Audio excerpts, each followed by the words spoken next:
Plot twist, we have left Florida and we have relocated to New York City.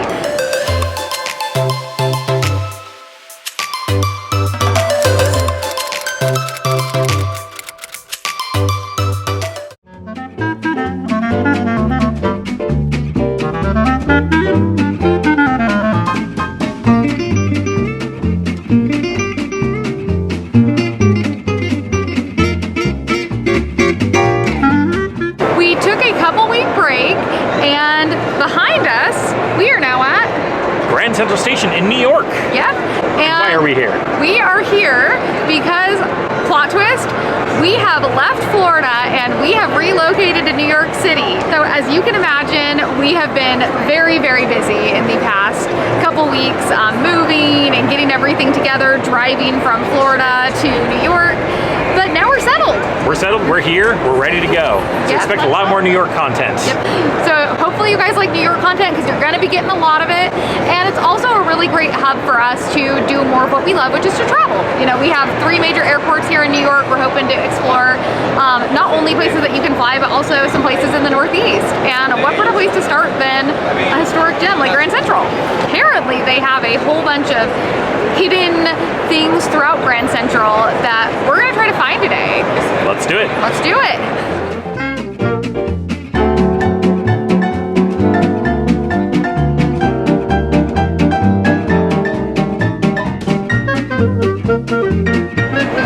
The first, I guess, like hidden, it's not too hidden, gem is the ceiling here in the Grand Concourse, which has like the zodiac and constellations. It's very astrological. It has an interesting history. So I guess it was supposed to be a skylight when they originally constructed the station, but like many construction projects, they ran out of money, so they decided to just make it a basic ceiling, but they wanted to paint something on it. So they worked with a local astronomer at Columbia University who verified that these constellations were correct. They added like signs of the zodiac. They were all placed in the proper areas. But when they gave the plans to the painters placed the plans on the floor, and then as they were up painting, they looked at everything opposite. So if you look up at the ceiling, it's actually the constellations, but they're reversed. So it's accurate, but they're reversed. So fun fact, a painter's mistake has a backwards ceiling here in the Grand Terminal.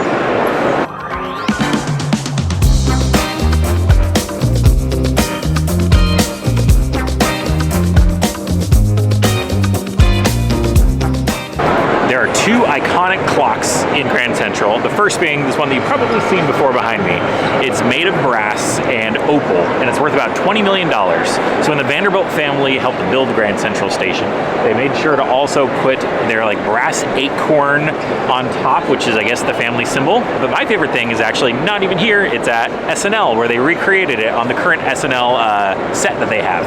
So fun thing, next time you watch SNL, look up for that clock and they've recreated it. On the outside of the terminal, we have the other famous clock, and what's really cool about this clock is it was made by Tiffany, and it is the most expensive Tiffany clock on the planet. It's worth multiple tens of millions of dollars, and it's surrounded by these Greek gods, and one of them is Hercules. So fun fact, Hercules is on the Grand Central Terminal Tiffany clock. Andrew had mentioned on the clock that they had the acorn motif, which is apparently the Vanderbilt family symbol, and the Vanderbilt family actually funded the building of Grand Central Station. The Vanderbilts are very rich. You've probably heard of them. Them, the Carnegies, everyone. Carnegie? Andrew Carnegie. Carnegie? Regardless, Andrew Carnegie or Carnegie did not fund this. No. It was the Vanderbilt family. And their motif, because apparently when you're a very rich family, you get a motif, is acorns and oak trees. And in Grand Central, there are supposed to be acorn and oak tree motifs scattered everywhere throughout it. I feel like it'd be fun if we did a fun little like scavenger hunt and tried to find them. My goal is to find 10. We're gonna find 10 acorn/oak tree motifs. Well, I found 1. Well, no, that one doesn't count. 10, not counting the clock. Let's go.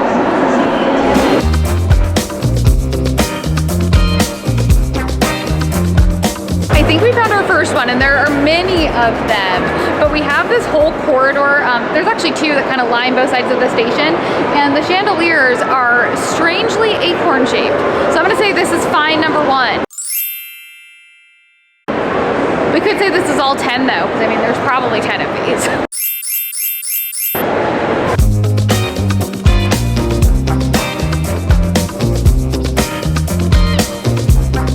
Heavy with the chandeliers here. We have some different chandeliers next to the Grand Brasserie restaurant in the terminal, and they have like little oak leaves and acorns and whatnot on the bottom of the chandeliers kind of carved in.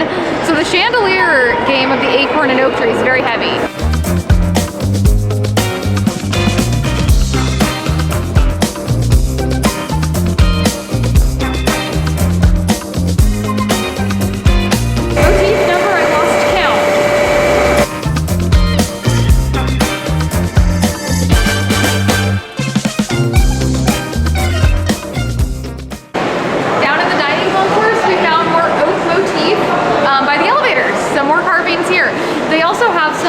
Ceilings as well with all the lights, although this time they're not chandeliers.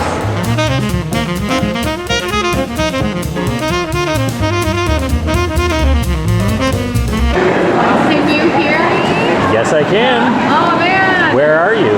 I am next to the Oyster Bar on the bottom floor of Grand Central Terminal, and I am about, oh goodness, how many feet away from Andrew and I?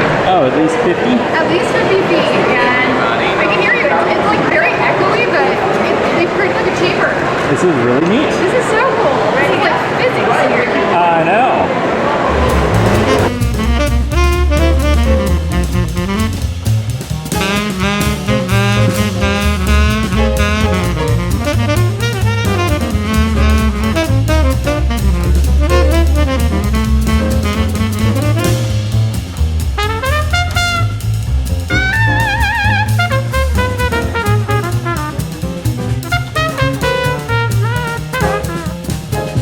Say hidden in plain sight, but behind me is the Campbell Bar, which is kind of a hidden bar. To get in on Vanderbilt Avenue, go to the southwest corner.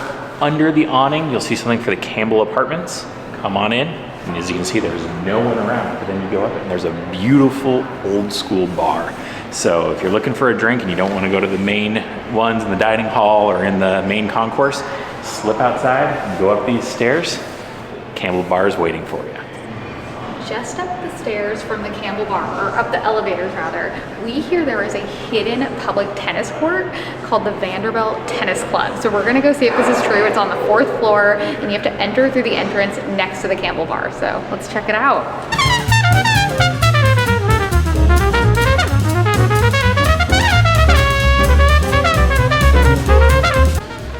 So it's $200 to $400 per session, but if you have that kind of money, they do have a tennis club here. I'm not gonna pay the money to get the code to go in, but you could go there.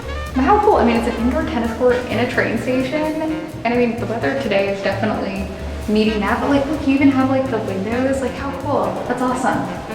Like who would have known?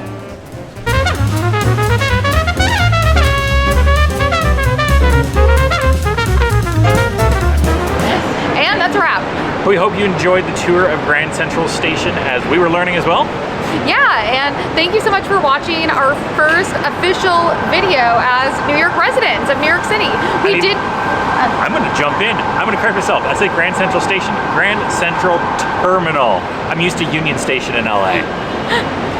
So Grand Central Terminal, not to be confused with Union Station, also not to be confused with Penn Station here in New York.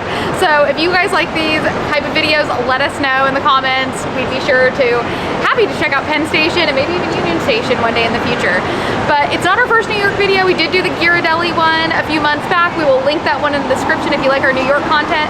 But this is our first official video as New York residents, and get ready for more. We hope you enjoyed it. Cheers. Cheers.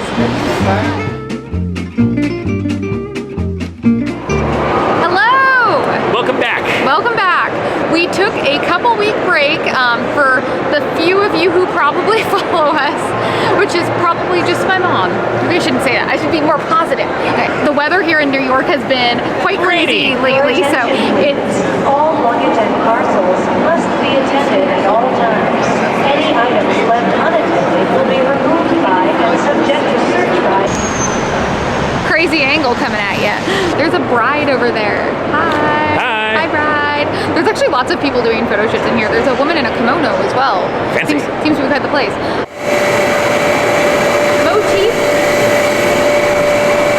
Okay, go ahead and start talking.